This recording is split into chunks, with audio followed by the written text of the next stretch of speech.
전립선 초음파는 전립선의 크기, 그러니까 우리가 비대증을 진단하기 위한 가장 직접적인 검사예요. 우리가 직장 수지 검사를 하게 되면 손가락을 항문으로 넣게 되면 전립선이 바로 만져져요. 그 방광목과 관략근 사이에 위치한 전립선이 바로 뒤에 뭐가 있냐면 직장이 있어요.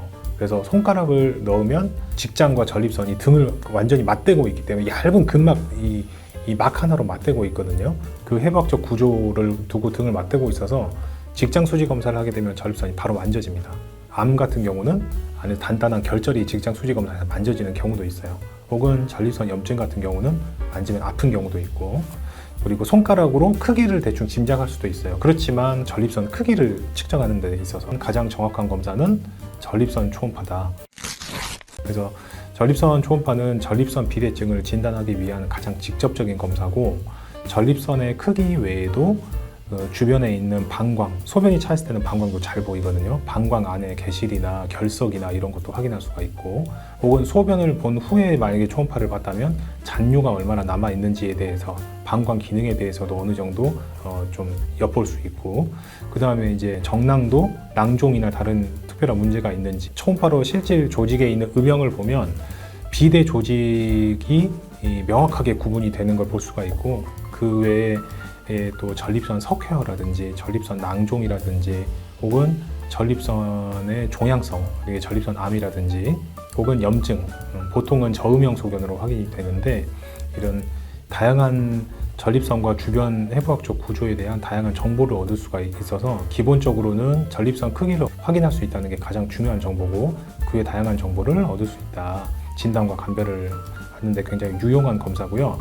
이 전립선 초음파 관련해서도 조금 참고로 말씀드린다면, 기존의 건강검진에서 뭐 전립선 석회화가 보이거나 전립선 뭐 낭종이 보이거나 비대증이 있다, 혹은 뭐 전립선 수치가 높다고 확인이 됐다라고 건강검진에서 진료를 보시고 비뇨기과로 오셔서 이제 진료를 보시는 경우가 있는데, 보통 이제 그 건강검진센터에서는 보통 전립선 초음파를 경직장으로 보는 경우가 거의 없어요. 대부분 경복부로 보거든요. 간이라든지 췌장이라든지 혹은 뭐 이런 담낭이라든지 상복부를 본 다음에 초음파 프로브를 탑쪽자를 좀 아래로 약간 내려서 방광과 전립선을 약간 보는 경우가 있는데, 사실 이렇게 보는 초음파는 아주 정확하진 않아요.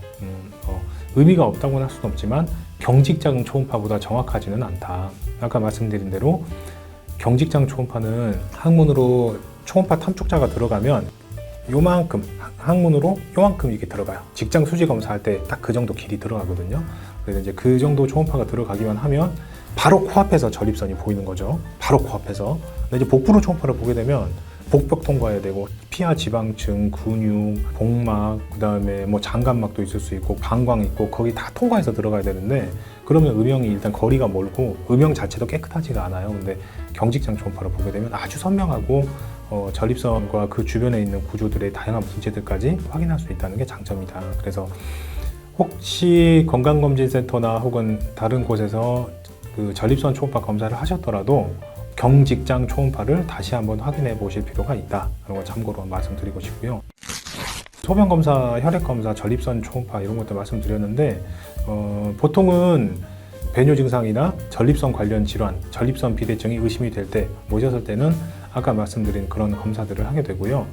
추가적으로는 이제 건강 상태나 기저 질환에 따라서 우리가 전립선 질환도 많이 진행되고 악화되면 콩팥 기능에도 영향을 주기 때문에 우리가 혈구세포나 전해질, 크레아틴인 같은 신장 수치 이런 것도 추가로 확인하기도 하고, 경우에 따라서는 다른 질환과 감별을 하거나 특히나 혈뇨가 있는 경우에 이제 더욱 그러한데, 요도 방광 내시경까지 확인을 해서 실제 요도 안으로 들어가서 전립선 점막과 방광 안의 공간까지 확인해 보는 경우도 있어요. 그래서 이런 검사들을 오시게 되면 확인하시게 되고, 비뇨기과 병원에 가거나 남성 클리닉에 이런 배뇨 증상으로 가서 전립선 관련된 확인이나 검사를 받고 약을 복용해서 증상을 개선하고 싶은데, 가면 무조건 제가 말씀드린 검사들을 쭉 다 전부 다 해봐야 되느냐? 표준적인 진료 프로세스는 그런 검사들을 확인해 보는 게 맞고요. 그런 검사들은 그냥 검사로서 끝나는 게 아니라 정확한 진단과 그 다음에 다른 질환과의 감별, 거기에 약을 처방해 드리는 데에도 분명한 도움이 돼요.